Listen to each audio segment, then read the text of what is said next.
नमस्कार, जय हिंद, वंदे मातरम। एक बार फिर से जेआरपी किंग यूट्यूब के अंदर आपका बहुत बहुत स्वागत है। आपको बता दें कि लोकसभा चुनाव सिर्फ एक साल बचा है और लोकसभा चुनाव के अंदर देखा जाए तो सभी पार्टियों की हरकतें तेज हो चुकी है। ऐसा भी लग रहा है कि अब की बार विपक्ष एक होने वाला है। ऐसा भी ये भी कहा जा रहा है कि विपक्ष ने अपनी ताल ठोक दी है, तो क्या फिर से बनेगी मोदी सरकार या फिर विपक्ष होगा मजबूत। हम आपके बीच में 543 सीटों का सबसे बड़ा एग्जिट पोल लेकर आए हैं, जो चुनाव से ठीक एक साल पहले सी वोटर, टीम नाउन और फलोदी सट्टा बाजार ने 543 सीटों का सबसे बड़ा सर्वे जारी कर दिया। उस सर्वे को मद्देनजर देखते हुए आपकी बार सभी पार्टियां हरकत में आ चुकी है। क्या लोकसभा के अंदर फिर से बनेगी बीजेपी की सरकार या होगी कांग्रेस मजबूत? हम आपको बताएंगे इस पूरे ओपिनियन पोल का सबसे बड़ा सर्वे, हर एक सीट के बारे में आपको बताएंगे कि अब की बार कौन सी पार्टी जीती हुई दिखाई दे रही है लोकसभा 2024। पहले राज्य की तो पहला राज्य है कर्नाटक, जहां पर बीजेपी को 8 सीटें मिलती हुई दिखाई दे रही है, तो कांग्रेस को 15 सीट, वही जेडीएस को 5 और बीएसपी को 0, तो कुल 28 सीटें। अगर कश्मीर की बात करें तो कुल 6 सीटें, जहां बीजेपी को 1, आईएनसी को 3, पीडीपी को 2 और एनसी को 0 यहाँ पर सीटें मिलती हुई दिखाई दे रही है। ये सीटों का रुझान 2023 का है और बहुत ही बड़ा रुझान निकल के आ चुका है। हरियाणा की बात करें तो हरियाणा राज्य के अंदर कुल 10 लोकसभा सीटें, जहाँ पर बीजेपी को 4, कांग्रेस को 5, जेजेपी को 0, तो आम आदमी पार्टी को यहाँ पर 1 सीट मिलती हुई दिखाई दे रही है। 2024 के अंदर लोकसभा चुनाव है और दिल्ली की बात करें तो दिल्ली के अंदर लोकसभा सीटें 7 है। 7 में से बीजेपी को 2 सीटें मिल रही है, तो वही कांग्रेस को 4, आम आदमी पार्टी को 1 सीट मिल रही है, तो बीएसपी को यहाँ पर 0 सीट मिलती हुई दिखाई दे रही है, तो अदर के खाते में 0 जा रही है। अगर हम पंजाब राज्य की बात करें तो 13 लोकसभा सीट है, जहाँ बीजेपी को 1 सीट मिल रही है, वही कांग्रेस को 2 सीटें मिल रही है, तो आम आदमी पार्टी के खाते में 9 सीटें जा रही है और एसएडी को 0 सीट मिलती हुई दिखाई दे रही है। अगला राज्य है जहाँ पर मेघालय राज्य, मेघालय के अंदर 29 विधानसभा सीट है, जिनमें से बीजेपी को 12 सीट मिल रही है, तो कांग्रेस को 15, वही एसपी को 0, तो बीएसपी के खाते में 2 सीटें जाती हुई दिखाई दे रही है। अगला राज्य झारखंड, झारखंड की बात करें दोस्तों तो यहाँ पर 19 लोकसभा सीटें, जहाँ बीजेपी को 6 मिल रही, तो वही कांग्रेस के खाते में 8 सीटें जा रही है, तो जेएमएम के खाते में 5 सीटें जा रही है, तो आरजेडी के खाते में 0 सीट मिलती हुई दिखाई दे रही है। आंध्र प्रदेश राज्य की बात करें तो यहाँ पर लोकसभा सीटें 25 है। 25 में से बीजेपी को 8, वही कांग्रेस को 4, तो वाईआरएस को 10 और टीडीपी को 3 सीटें मिलती हुई दिखाई दे रही है, तो अदर के खाते में 0 सीट मिलती हुई दिखाई दे रही है। उड़ीसा की बात करें तो उड़ीसा के अंदर लोकसभा सीटें 21 है। 21 में से बीजेपी को 6 सीट, वही कांग्रेस को 9, बीजेडी को 6 सीट और एनसी को 0 सीट मिलती हुई दिखाई दे रही है। बहुत ही तगड़ा महाओपिनियन पोल निकल के आ चुका। तमिलनाडु की बात करें तो यहाँ पर कुल 39 लोकसभा सीट है, जहाँ बीजेपी को 4, तो कांग्रेस को 5, डीएमके को 15, एएलए को 15 सीटें मिलती हुई दिखाई दे रही है, तो 0 खाते में जा रही है अदर के।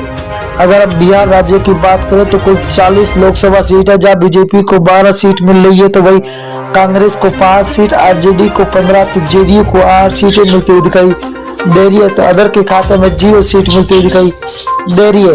अगला है राजस्थान, राजस्थान के अंदर कुल लोकसभा सीट है 25 में से बीजेपी को 10 सीट है, तो कांग्रेस को 14 सीट, वही आरएलपी के खाते में 1 सीट जा रही है, तो आम आदमी पार्टी को यहाँ पर 0 सीट पर संतोष होना पड़ रहा है, तो अंदर खाते में 0 सीट।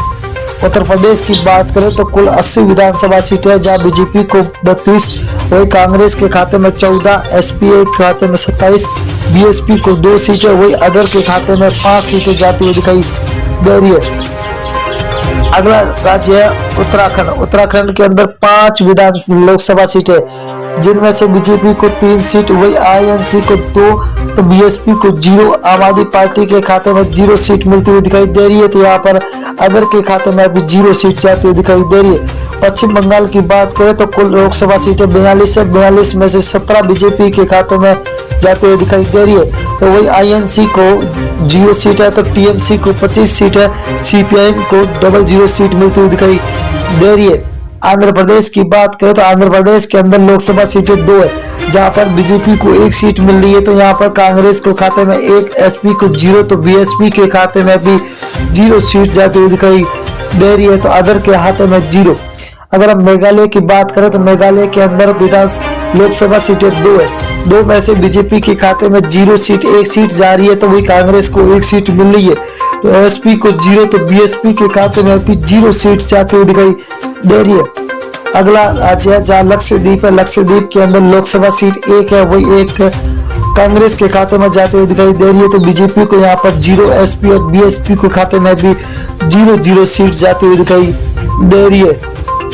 अगला राज्य है महाराष्ट्र, महाराष्ट्र के अंदर 48 विधान लोकसभा सीटें हैं जहाँ बीजेपी को 15, कांग्रेस के खाते में 14, तो एसएचएस को 10 और एनसीपी को 8 सीटें मिलती दिखाई दे रही है। तो अदर के खाते में 0 सीट जाती हुई दिखाई दे रही है। छत्तीसगढ़ राज्य की बात करें तो यहाँ पर लोकसभा सीटें 11 में से बीजेपी को 6 सीट मिल रही है तो आईएनसी के खाते में 5 है, आम आदमी पार्टी को 0, बीएसपी को यहाँ पर 0 सीट मिल रही है तो अदर के खाते में भी 0 सीट जाती हुई दिखाई दे रही है। तेलंगाना की बात करें तो कुल 17 लोकसभा सीटें जहाँ बीजेपी को 3 सीट, वही कांग्रेस को 5, तो टीआरएस को 7, एआईएम को 2 सीटें मिलती हुई दिखाई दे रही है। बहुत ही बड़ा तगड़ा झटका लगता हुआ दिखाई दे रहा है आपकी बात।